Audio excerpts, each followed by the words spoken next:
Nous allons apprendre à résoudre une inéquation du premier degré. Pour cela, nous allons nous appuyer sur deux règles. La première propriété que nous allons utiliser, c'est qu'on transforme une inéquation en une inéquation équivalente lorsqu'on ajoute ou on soustrait à chaque membre un même nombre. Transformer une inéquation en une inéquation équivalente, ça veut dire que les deux inéquations ont le même ensemble de solutions. Par exemple, l'inéquation ici 2x plus 4 inférieur ou égal à 8, elle est équivalente à l'inéquation 2x plus 6 inférieur ou égal à 10. Ces deux inéquations ont le même ensemble de solutions. Ce sont les mêmes valeurs de x qui vérifient ces deux inéquations. Pourquoi ici? Parce qu'à chaque membre, j'ai rajouté 2. J'ai rajouté 2 au membre de gauche et j'ai rajouté 2 au membre de droite. Deuxième propriété qu'on va utiliser, c'est qu'on transforme une inéquation en une inéquation équivalente lorsqu'on multiplie ou on divise chaque membre de l'inégalité par un même nombre non nul, à condition de changer le sens de l'inéquation si ce nombre est négatif. Expliquons cela. 2x est plus petit que 8, c'est équivalent à x plus petit que 4. Ici, j'ai divisé chacun des deux membres par 2.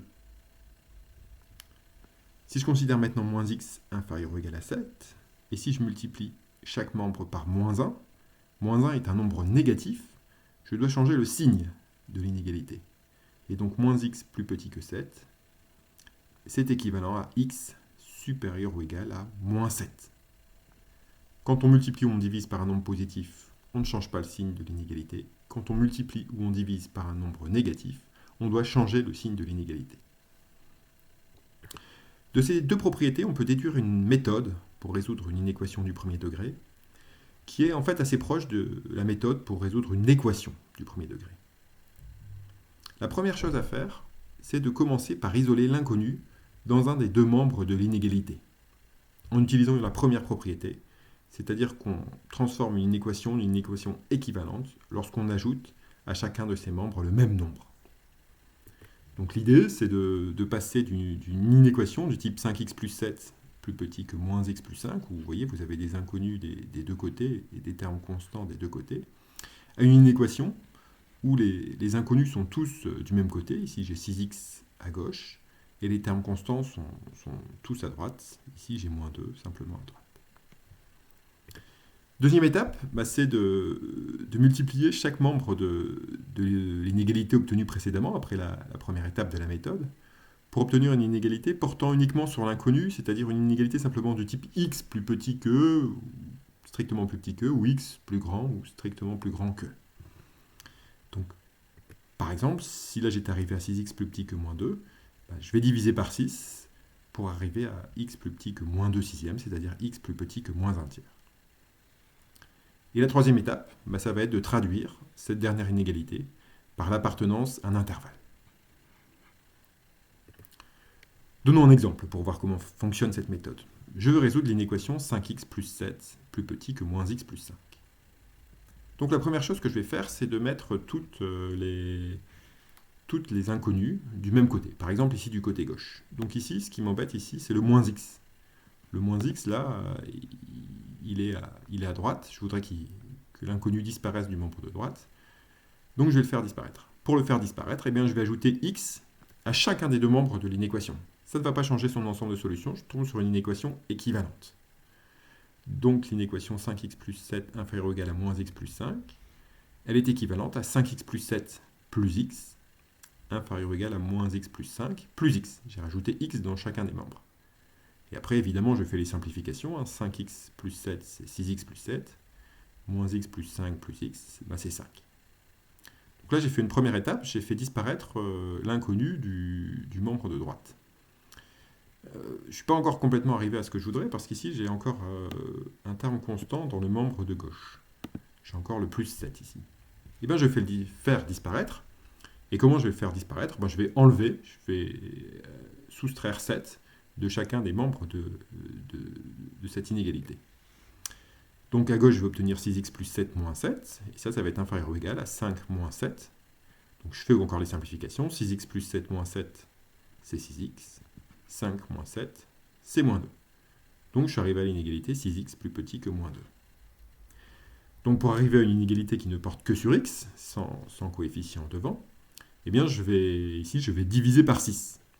6 c'est un nombre positif, donc l'inéquation elle est équivalente à x plus petit que moins 2 sixièmes. Et moins 2 sixièmes, bon, c'est une fraction qu'on peut très facilement simplifier. Moins 2 sixièmes c'est pareil que moins 1 tiers. Et donc mon équation, finalement, elle est équivalente à x plus petit que moins 1 tiers. Et là, je reconnais l'intervalle moins l'infini moins 1 tiers. L'ensemble des solutions de mon équation, c'est l'intervalle moins l'infini moins 1 tiers, avec un crochet fermé ici, parce que moins 1 tiers est solution, j'ai des inégalités au sens large.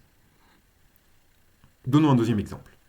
Maintenant, je vais résoudre l'inéquation moins x moins 3, inférieur strict à 4x moins 4, en suivant exactement la même méthode. Même chose, je vais envoyer tous les termes avec des inconnus dans le membre de gauche. Donc ici, j'ai mon 4x là, qui m'embête. Il est dans le membre de droite. Je ne voudrais plus d'inconnus dans le membre de droite. Donc je vais retirer 4x à chacun des membres de cette inéquation. Donc j'obtiens à gauche moins x moins 3 moins 4x, qui est inférieur strict à droite 4x moins 4 moins 4x. Et là, pareil, il faut simplifier. Donc moins x moins 4x, ça fait moins 5x. Donc j'ai mon moins 3 qui reste. Et à droite, 4x moins 4 moins 4x, j'ai plus que moins 4. J'avais choisi ce moins 4x ici pour faire disparaître les inconnus. Même problème ici, il y a le moins 3 qui m'embête. Il est à gauche, j'en voudrais plus. À gauche. Donc je vais rajouter 3 à chacun des membres de l'inéquation pour le faire disparaître. Donc mon inéquation elle est équivalente à moins 5x moins 3 plus 3, inférieur strict à moins 4 plus 3. Je fais les simplifications qu'il faut faire. Donc moins 5x moins 3 plus 3, c'est moins 5x. Moins 4 plus 3, c'est moins 1. Donc mon inéquation elle est équivalente à moins 5x inférieur strict à moins 1. Ici, devant l'inconnu, j'ai le coefficient moins 5 que je vais faire disparaître. Donc je vais diviser chacun des deux membres de cette inégalité par moins 5. Et là, attention, attention, attention, moins 5, c'est un nombre négatif. Donc quand je divise par un nombre négatif, je dois changer le sens de l'inégalité. Donc mon inégalité, ça devient x strictement plus grand. Vous voyez, j'ai bien changé le sens de l'inégalité par rapport à ce qu'il y avait ici juste avant. X strictement plus grand que moins 1 divisé par moins 5. J'ai divisé par moins 5. Et maintenant, je peux simplifier. Ici, un moins 1 divisé par moins 5, c'est 1 cinquième. Et donc là, je reconnais l'intervalle 1 cinquième plus l'infini. Et cette fois, 1 cinquième est exclu. Le crochet est ouvert ici, parce que 1 cinquième n'est pas solution de l'inéquation, parce que c'est des inégalités strictes.